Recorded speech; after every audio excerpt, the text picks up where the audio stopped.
Right, welcome back to the Survival Debrief with Stephen Kelly, your host. A bit about me. I've just retired after 23 years in Commando Forces where I specialised in survival, outdoor, all crazy stuff and operated all over the world, whether that be desert, jungle, Arctic or mountain environments. Also, I starred in a TV show in the United Kingdom called Naked Alone Racing to Get Home. And I also took on Naked and Afraid, not once, but twice. And I'm so happy today.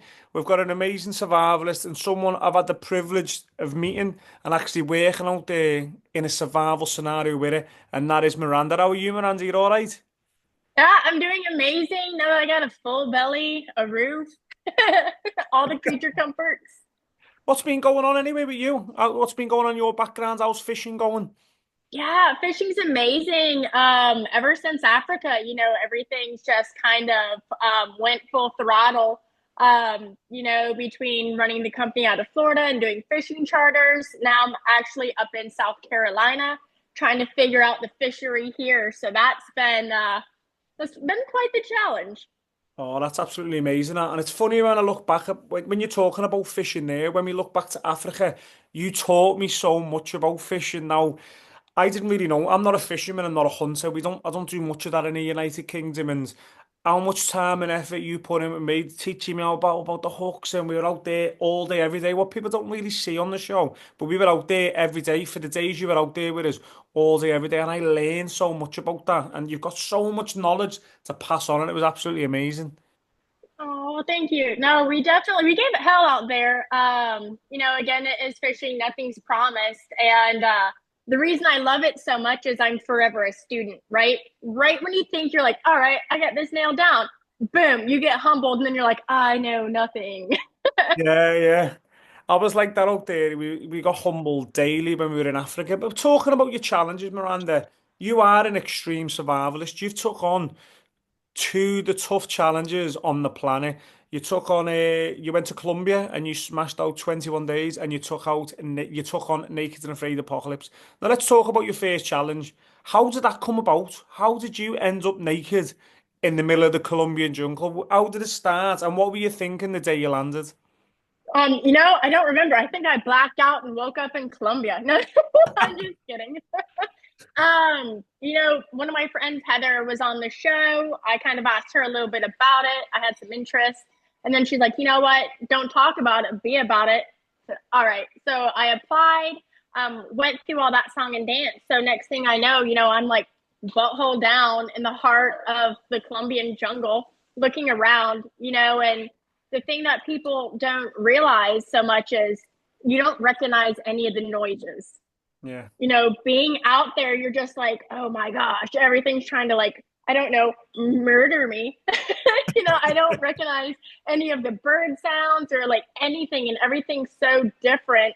And so, like, you start adapting, and your eyes adapt to like jungle eyes, and your ears are so more in tune. And it's just, I don't know, it was incredible.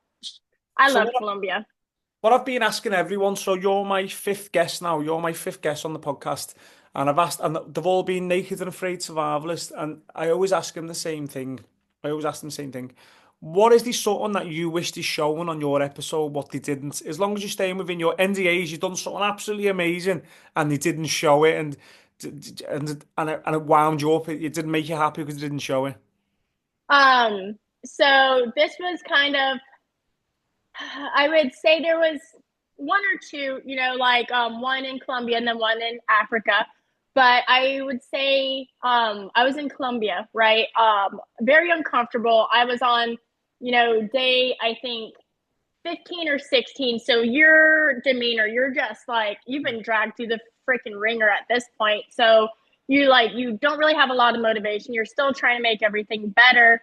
And it was, to me, it's the small victories, right? Like, sometimes you have really big ones, but you can't bank on those to stay Yeah. positive. So it's like the tiny little wins. And I was going through it. I had a really supportive partner. And so we went up, we found these little fruits, hobo fruits, right? They were like, they look, if you're from Florida, they're called like loquats, but they were like these rotten ass little gross orange plums. And we're like, all right. So we're like trying to pick the worms out of them to eat them. So then we go to this gully area, like there's a bunch of rocks. And so it was like a pool and it was cold water and it was trickling down. It was so scenic, right? So I sit there and I'm eating those and I'm talking to Kyle. And next thing I know, this hummingbird is like maybe 2 feet from me and it just starts bathing right next to me. So I freeze and I'm just kind of like, I don't I don't want to startle it because there's a total Snow White moment. And I'm like, no freaking way. This bird's like bathing next to me. I'm glad it feels so cozy. But and ever since then, every day that bird just flew into our shelter, like checked me and Kyle out, and then just boop, right off into the wind. So we named him Flit after Pocahontas. Oh, look at That that. was Uh, no, that was my favorite. Like I wish they showed a little glimpse of it bathing, but like they didn't show that was like a freaking stone's throw away from me. It was just it burnt in my brain forever. I like getting these little behind the scenes stuff because obviously I'm a fan first and foremost. I've been a fan of the show for 13 years when EJ Snyder went in on the pilot episodes, and I've been a massive fan. So it's brilliant when I'm speaking to people and I'm learning all the little background stuff what we don't get to see as fans. So stuff like that's absolutely amazing. Now, talking about Colombian jungle, the jungle is no joke. It's a harsh, harsh environment, and you've absolutely smashed it. Now, looking back at your jungle. What was the hardest part of it? Was it the environment? Was it the insects? Was it the rain? Was it your partner? What was the hardest part of that challenge over 21 days? Um, the hardest part of the challenge, I mean, physically, it's going to be demanding. You are pushing your body beyond anything, that you ever have. Here, everything's so accessible. Out there, you have to make it better. It's not just going to happen. I would say probably it was more of a mental. It Yeah, was more of a mental thing. Mental fortitude's everything out there. And it's recognizing when you start like has a tendency to have a snowball effect, right? So when it's good and it's positive, like you have got to ride that freaking train because like it's such a slippery slope because one negative thought can like snowball into this like crazy headspace of like I shouldn't be out here. I'm not good enough. I don't know what I'm doing. I'm not confident. You're hungry, you're tired, and it's all these demons that you didn't know that you had conjure up. And then it's like it's all those it sounds so crazy like no you don't like actually hear voices but in your head it's just such a confidence killer because it's not going the way you thought. You go out with a plan and the first thing to fail is the plan and then yeah, you're like oh, I don't know what to do. you yeah. know so it's just for me the hardest part was the mentality and like I would find myself slipping into more of a negative headspace and then it was just like absolutely not, get out of there, get out of that room, like like you got a goal, hit it, like you can do it, it's 21 days, like you're not gonna hopefully die. Yeah. Hopefully. Like fingers crossed but Yeah. like I would say physically your body's so much more capable than you give it credit. um Mentally, I think that's where it's at. You can go, I think you I hit the don't nail know. on the head there, Miranda. Everyone has said the exactly same thing, and I think the same as well. Your body is designed to survive, and your body can endure so much pain and suffering. You just got to convince your mind. And if you getting yourself in a negative headspace, you could start spiraling out of control. And when I was in Colombia, I was suffering with the bug bites. The bug bites were relentless. It was, and we were on the same season. Me and you were on the same season. Obviously, so was Kyle. Mm-hmm. And I was with Sonny, my partner, and in Colombia, it's wet, damp, and then bug bites relentless. And I had to convince my mind every day saying, they're not going to beat me. These little fuckers, insects, are not going to beat me. And I had to convince myself every day, and I was ripped apart. But you hit the nail on the head there. It is your mind what can send you down the wrong path. But talking about your challenge as well, you took on 21 days in the jungle. How much food did you actually eat over them 21 days? Because at the end of it, you were thin, you were tiny at the end of it. Yeah. So I walked out of the challenge, I believe, at 96 pounds. Wow. Uh yeah, I was gonna disappear soon. But so of course behind the scenes they don't show you everything. Our biggest win of that show, as far as food, was the bananas. And we did eat scorpions while we were out there. They unfortunately that wasn't shown, but it tasted like popcorn. So we did eat some scorpions and some snails and just kind of like little creatures, like little bugs and stuff to sustain us. And then we found bananas. Kyle was napping. I found bananas. I ugly cried because it was like the most glorious thing I've ever seen. And then we ended up eating the heart of the banana tree. Like we chopped the banana Nice. trees down and then core it out, and then we would boil it because we found out like if we didn't boil it, we couldn't poop. So we started boiling it, and that helped a lot. And then I don't know, me and Kyle poisoned each other with frogs. Oh, oh, that was a fun part when you got frogs and you were quite sick after that, wasn't you, on your challenge? Yeah, so I don't know if this is messed up or not, but so we murder these frogs because we're hungry, and we skin them out, and then we forgot to rinse the blade off, and they have like a toxin on their skin, and I think it's dioxide. I can't say it right, but look them up. They're cane toads. So, anyways, we contaminated the meat with that like gross like serum on their skin, and so we cooked it up. We thought they were okay. So we're sitting there like, hell yeah, like this is meat. This is sustenance. It's protein. Our brain is starting to like come back to life, and so my tongue and my mouth start going numb, and I'm like, ooh, I'm not gonna say shit to Kyle because I don't know if it's just happening to me, and I don't want to alarm him and him get into his head, because if it's not happening to him, I don't want him to think that it's going to. So I sat there for a couple minutes, and I'm like, this super sucks. I felt like my lips started like tingling real bad.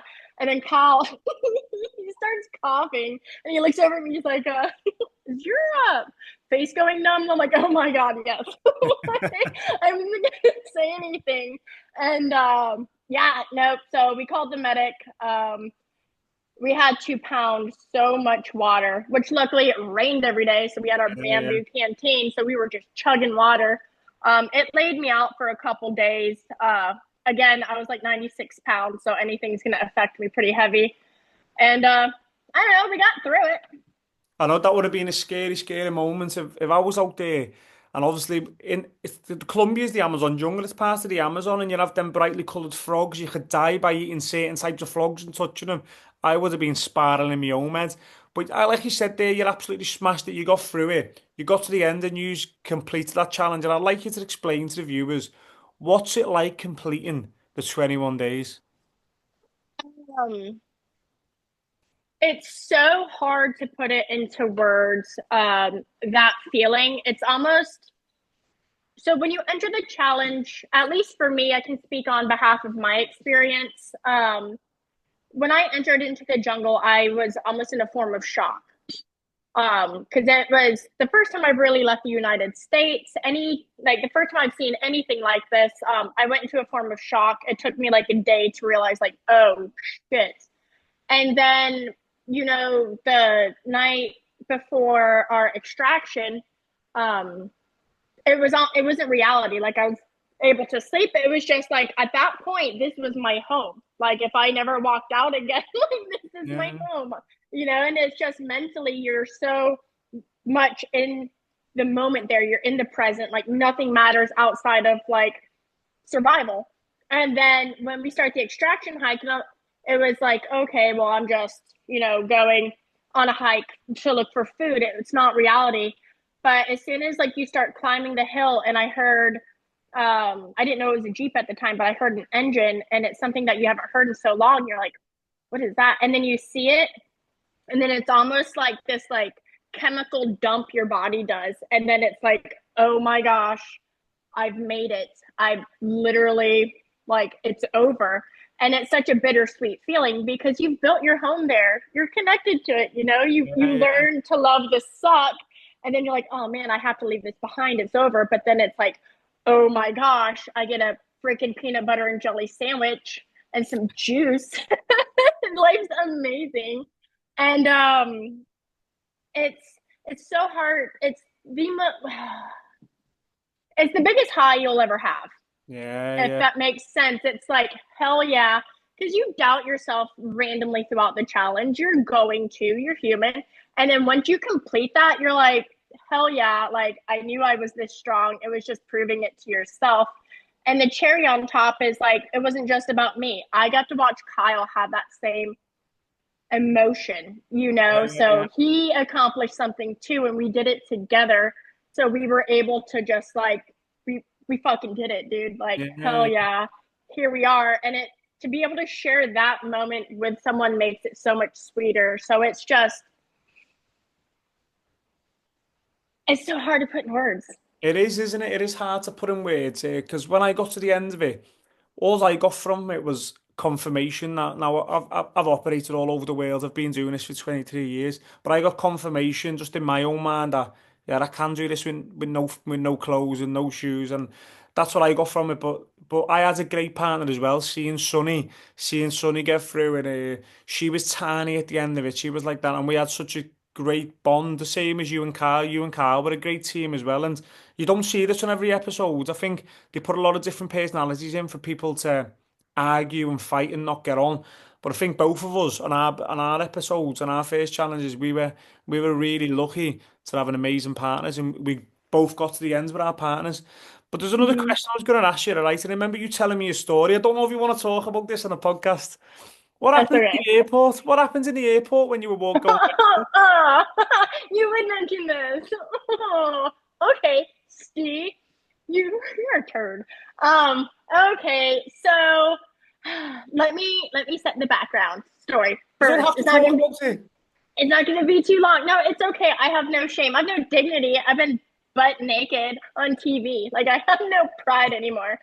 So okay, get to the airport. Well, long story short, you're surviving 21 days off bananas. Like you don't go to the bathroom. You don't really have a whole lot out there. So like it's kind of bound up. So upon extraction, you get like showered, you get cleaned, and then the medic comes in and like checks you out afterwards. And I was like, hey man, like I haven't used the restroom in quite a while. And then they're like, okay, no problem. So they gave me a ton of laxatives. They gave me so many. So I gobble them up and then I'm like, oh, I still haven't went. Well, it's been like 24, 48 hours. Next thing I know, I'm on an airplane ride. Well, going up and down, like the atmospheres, I don't know what happened, but it dislodged something. So we get to Texas. I think it was Texas, yeah. So we get to Texas, and you know how, like, when you leave the States, you have to go through customs to come back Yeah, in. yeah. Well, I'm like pale and visibly sweating because we're trying to get to a connecting flight. And like, it was cool because Kyle was able to fly with me the whole time. And I'm like, Kyle, I, the time has come. I need to like give birth. You know, like this isn't waiting for anybody. I'm so loaded with all this medicine. And he's like, okay, well, I'll get you um, a bathroom. Sorry, I'll get you to the restroom. Well, they wouldn't let me use the restroom until I got through. It was just so awful. Um, it was it's really bad. Anyway, so I used the restroom pretty much anywhere I could except my pants. And then we finally get through, and I spent like an hour, I would say conservatively, maybe an hour and a half. Kyle waited on me. He was such a gentleman. Um, I passed a stick. It was a stick that did me in. I'm sorry I put you on the spot. I'm sorry I put you on the spot for that. But It's okay. I remember you telling me the story, and I just couldn't stop laughing when we were in Africa. It was a good story. It was so bad. I mean, Kyle really had my back on that one. He went and he was like ready to throw down at TSA, like to get me to a restroom, and they wouldn't. We ended up missing our connecting flight because I couldn't. That is No, brilliant. yeah, we ended up missing our connecting flight because there was some problems, but made it. This would be funny for the fans of the show or people who've watched your episodes before, because people don't get to hear these stories, don't get to hear these stories. And this was my vision of having this podcast of talking about things, what happens behind the scenes, what no one gets to see or no one gets to talk about. So that's a good story. That. Yeah. And obviously, though, you smashed your 21-day challenge. You've done a good challenge with Kyle, and then you get the phone call back to go and take on Naked and Afraid Apocalypse. What was that thought? What were you? Um, well, at the time when I got the phone call, right, it wasn't like, hey, this is where you're going. They don't tell you. They're just Yeah, like, hey, like we need a physical and a brain evaluation, and we need all of like these hoops that you need to jump through. We want you to go. And so in me at the time, like I was available. I said, absolutely, sign me up. I'm ready to go. I was already ready, chomping at the bit because it's like a drug. Once you do it once, like literally you're out of the situation for a week and you're like, oh, I'm ready to go back, yeah, you know? yeah. And it's like this crazy itch that you can't itch. So when they said you're ready to go, I said, say less. When? Like tomorrow? Okay.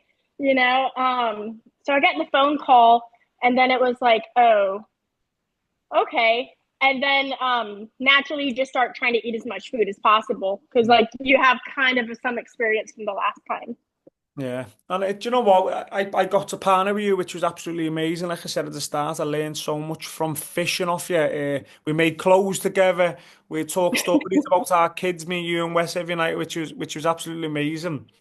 But when we got off out of the back of that truck, what was your initial thoughts? Um, oh shit.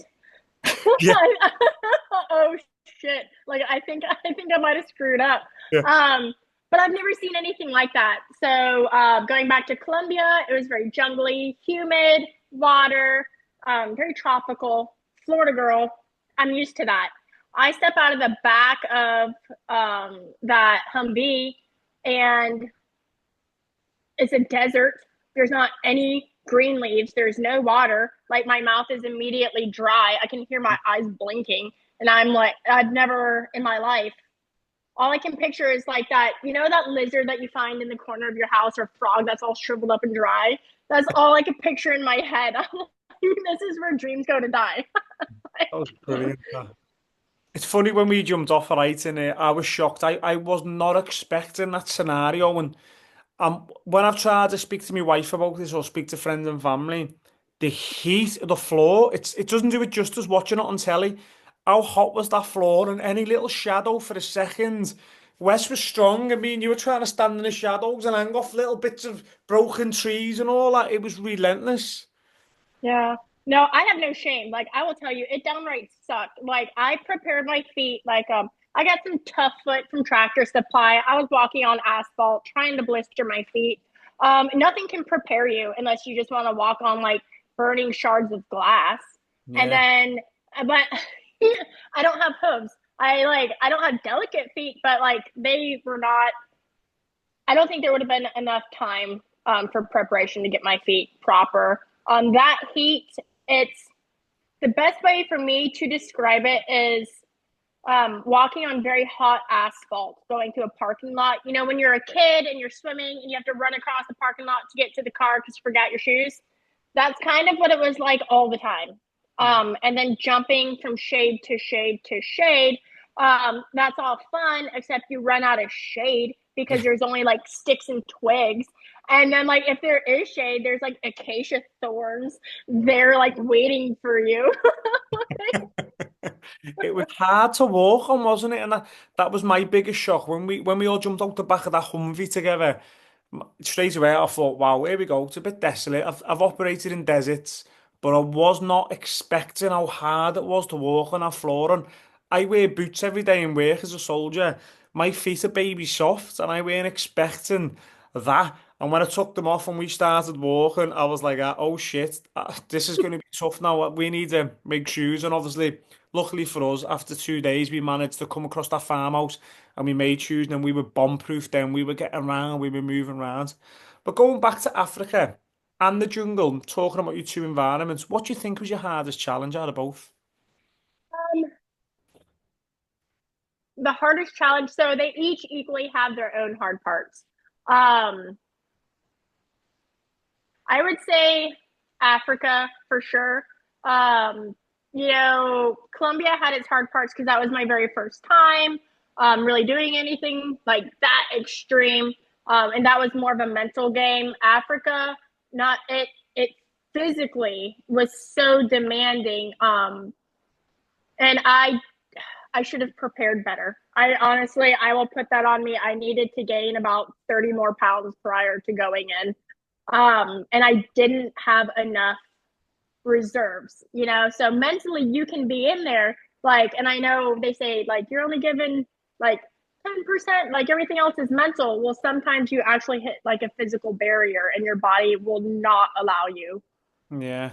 And like being mentally there and then physically not able to make it is absolutely, it sucks. It's absolutely devastating. Yeah. I remember being out there with you and your body was massively wavering, and people don't get to see the true extent of how much you were suffering. You were there every day, grinding hard, and it hit you. And you were non-stop out there. We were always grafting together as a team. We were always filling up our pots of water, collecting wood, going to the house, making shoes, making clothes, making hooks. And we were like that every day. But I don't think the show showed the true extent of how much you were suffering and how you lost weight so quick. Like overnight, all your weight was gone off you. It was crazy It seeing your body did. transform overnight. Well, the thing is for me, if I have partners, right? So I'm not like I've never been well, this is for me and only for me. I'm going to look out just for me. If I have partners and they're putting the effort, I'm going to match them the best that I can, because like I need to contribute. I need to help um, changing the environment, keep it positive, and do what I can. And being out there, with the heat, and we didn't eat the entire time at all. There was nothing. Yeah, we did I think nothing. I was chewing on like a mopani leaf Yeah, that we found randomly that the knowledge didn't get to.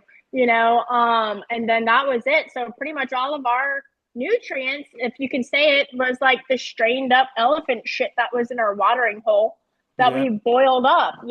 And so like between the clay and the crocodile and elephant poop, like that was really all we had.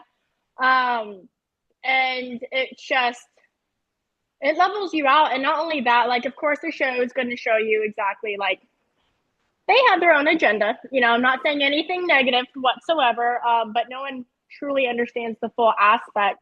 And I'll be completely transparent on this. The show doesn't really like to show it, but I did go through some issues with like my reproductive system.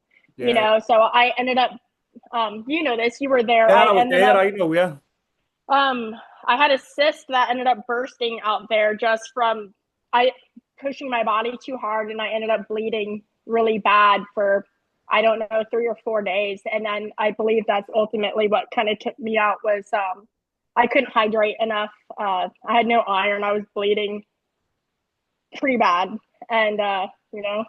I know. that's They didn't really show that, and I was there with you and how much you were suffering, and you went like pale. You were just turned white, and you were trying to get fishing, and me and Wes are going chill out, and you were there with us every day. So honestly, kudos to you.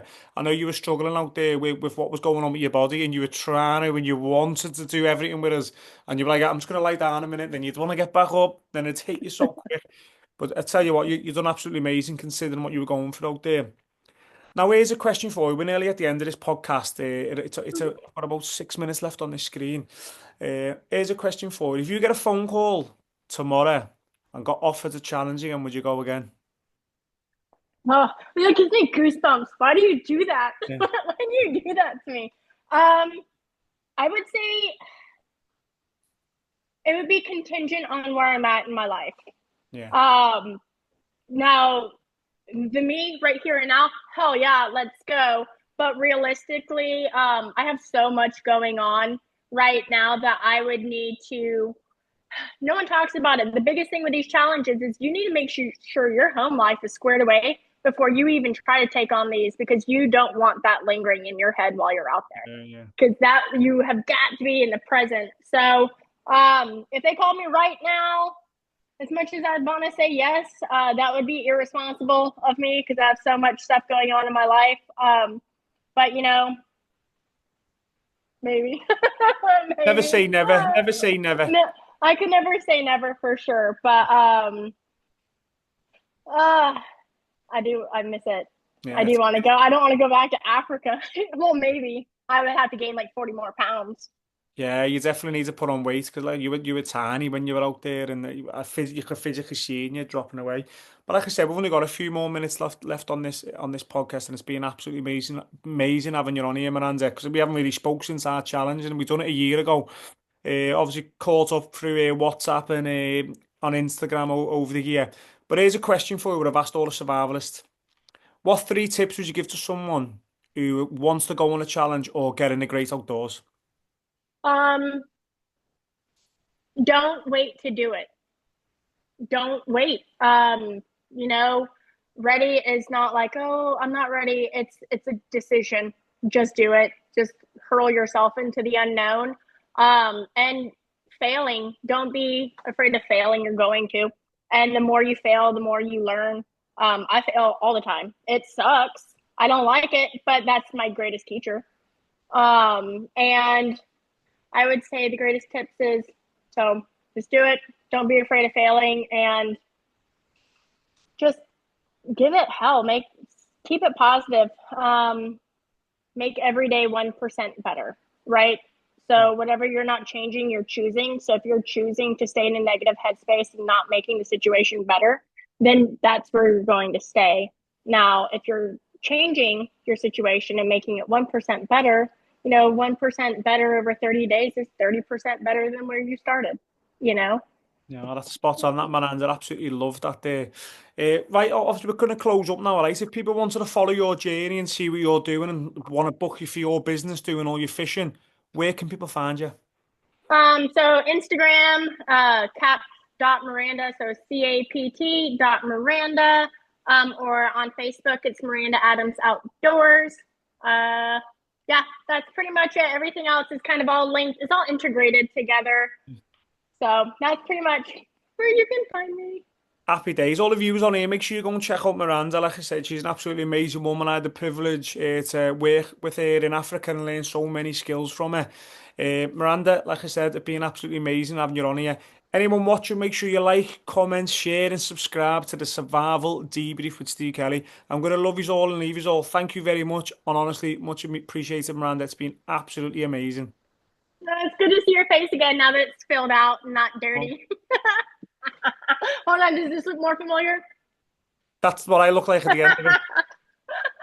All right. Well, you have a great day. Thanks for having me. No worries. Thank you very much.